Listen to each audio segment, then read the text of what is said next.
perbuatan terdakwa Nikita Mirzani memenuhi unsur-unsur tindak pidana yang didakwakan. Pada diri dan perbuatan terdakwa Nikita Mirzani tidak ditemukan alasan pembenar ataupun pemaaf yang dapat menghapus sifat melawan hukum serta kesalahan terdakwa sehingga terdakwa dapat diberikan pertanggungjawab pidana dan dijatuhi pidana. Bahwa berdasarkan ketentuan pertama ke-1 pasal 45 ayat 10 A junto pasal 27B ayat 2 Undang-Undang Republik Indonesia nomor 11 tahun 2008 tentang informasi dan transaksi elektronik sebagaimana telah diubah terakhir dengan Undang-Undang Republik Indonesia nomor 11 tahun 2024 tentang perubahan kedua dan Undang-Undang Republik Indonesia tahun nomor 11 tahun 2008 tentang informasi dan transaksi elektronik junto pasal 55 ayat 1 KUHP dan kedua pasal 3 Undang-Undang Republik Indonesia nomor 8 tahun 2010 tentang pencegahan dan pemberantasan tindak pidana pencucian uang junto pasal 55 ayat 1 ke 1 Kitab Undang-Undang Pidana, maka terdakwa dapat dijatuhi pidana penjara. Bahwa oleh karena terdakwa dapat dimintai pertanggungjawaban pidana dan dijatuhi pidana serta terdakwa sebelumnya tidak ada mengajukan permohonan pembebasan dari pembayaran biaya perkara, maka berdasarkan pasal 222 KUHP kepada terdakwa dibebankan pula untuk membayar biaya perkara.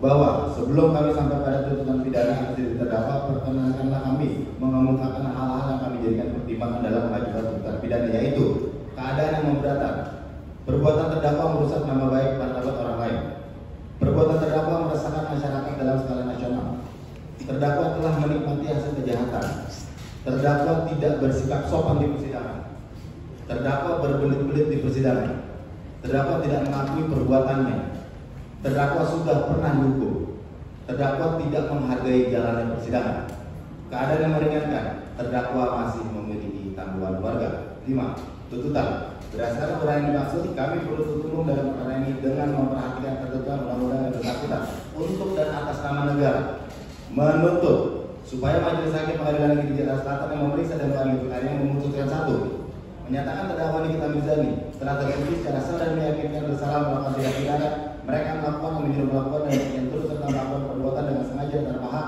mendistribusikan atau mentransmisikan informasi elektronik dan atau dokumen elektronik dengan maksud untuk menguntungkan diri sendiri atau orang lain secara menghukum dengan ancaman pencemaran dan atau dengan ancaman akan membuka rahasia, memaksa orang supaya memberikan sesuatu barang yang sebagian atau seluruhnya milik orang lain tersebut atau milik orang lain, dan mereka yang melakukan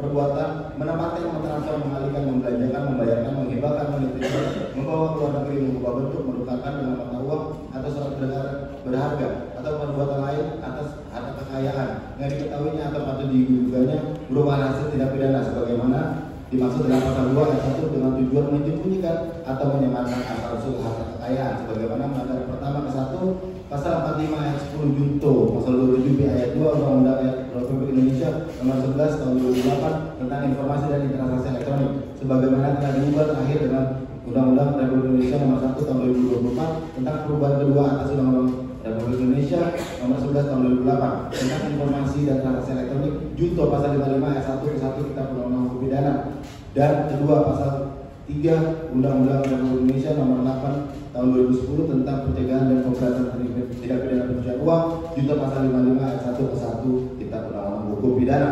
2. Menjatuhkan pidana oleh karena itu dengan pidana penjara selama 11 tahun dan denda sebesar 2 miliar rupiah dengan ketentuan apabila denda tersebut tidak dibayarkan maka diganti dengan pidana kurungan selama 6 bulan. 3. Memerintahkan supaya terdakwa tetap ditahan. 4. Menyatakan barang bukti berupa 1.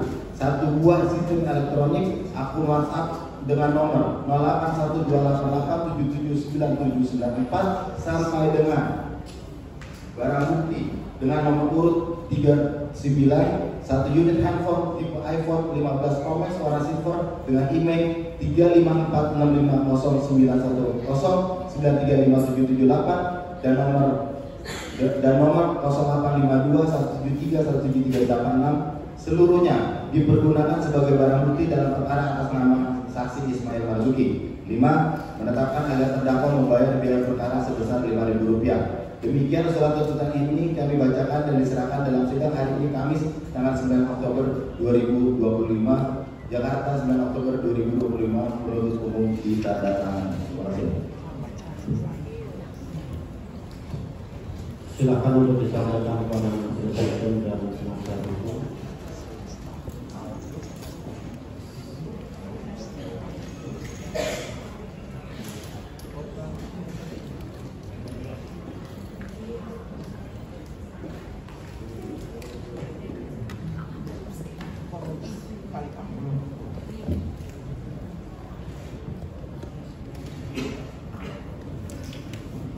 Dari demikian, tuntutan sudah dibacakan oleh penuntut umum dan sudah disampaikan kepada majelis hakim dan penasihat hukum.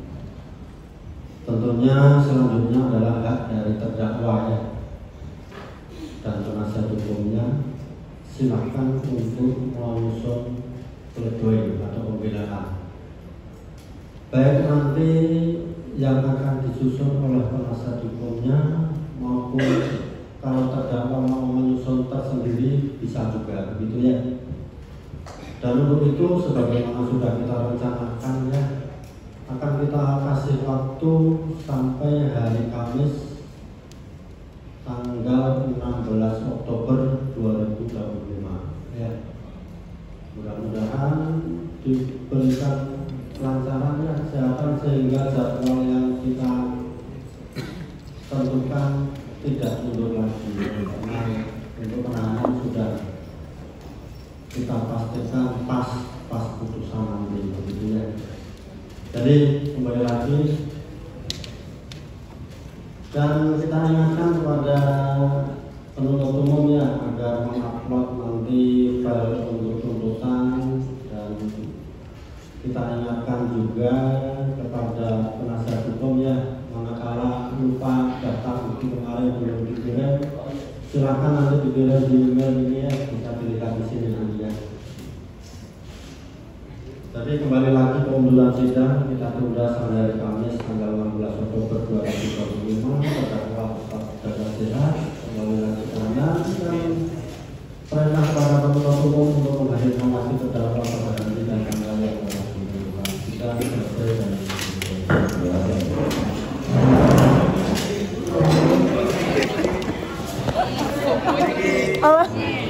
Kaniki santai itu kan dengan tuntutan doang. Pas tadi ya tuntut berapa? kata saya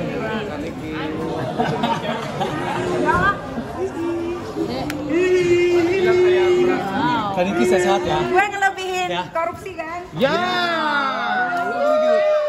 16 tahun. Niki semangatnya menyala 11 tahun. Menyala. Hati-hati deh.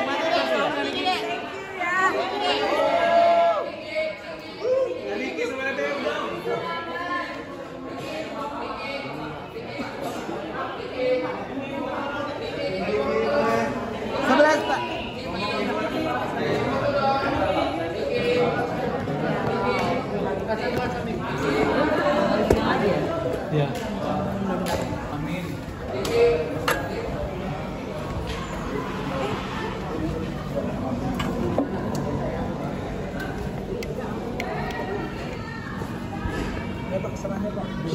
Misi. Abang, jangan.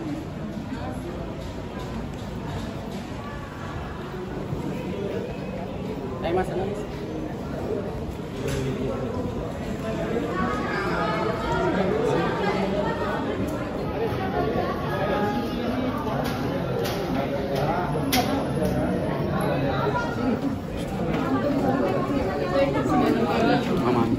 Maaf.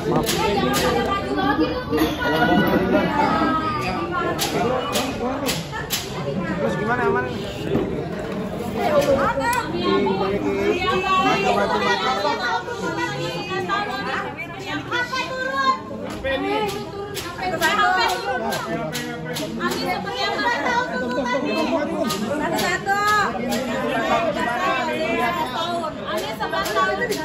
Iya.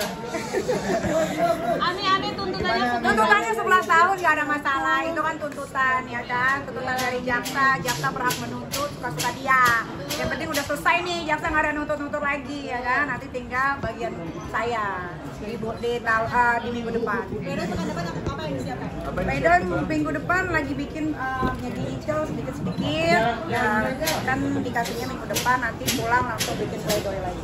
Tapi sidangnya ada berapa kerugian sih? Bro, kalau kerugian banyak, jangan ditanya, banyak banget. Ini akan diajukan balik terkait dengan kerugian. Oh pastilah. Tapi lucu aja gitu hukum di Indonesia. Kalau semua jaksa kayak jaksa gua penuh rutan pondok bambu sama orang yang nggak bersalah. Tapi terlalu tinggi nggak Mi tuntutannya? Enggak kurang. Tadinya gue mikirnya tuh 1 window gitu. Gue bakal ditaruh di situ terus. Dendanya 2 miliar seperti apa Mi? Ambil bebas dari penjara ya kan itu. Ya harus karena kan memang nggak ngelakuin. Tadi yang dibacain terlihat video. Terus gue bingung itu. Enggak itu makanya gue tadi mau nanya sama yang mulia gitu. Apakah boleh bikin tuntutan itu mengarang-arang? Itu kan tuntutan kan harusnya sesuai sama BAP dan dakwaan dan sesuai fakta persidangan. Tapi ditambah-tambahin gitu kan. Ya udahlah, yang penting udah selesai. Tadi gue baca aja dulu, Ami ketawa-ketawa aja. Karena ngarangnya banyak banget. Ini tadi nanyain harta. JPU juga harus dicek tuh hartanya tuh. Karena ada beberapa JPU yang di kasus gue itu tidak mendaftarkan hartanya ke LHKPN ya. Jadi tolong diusut hartanya. Inisial boleh kan? Dona sama Bani.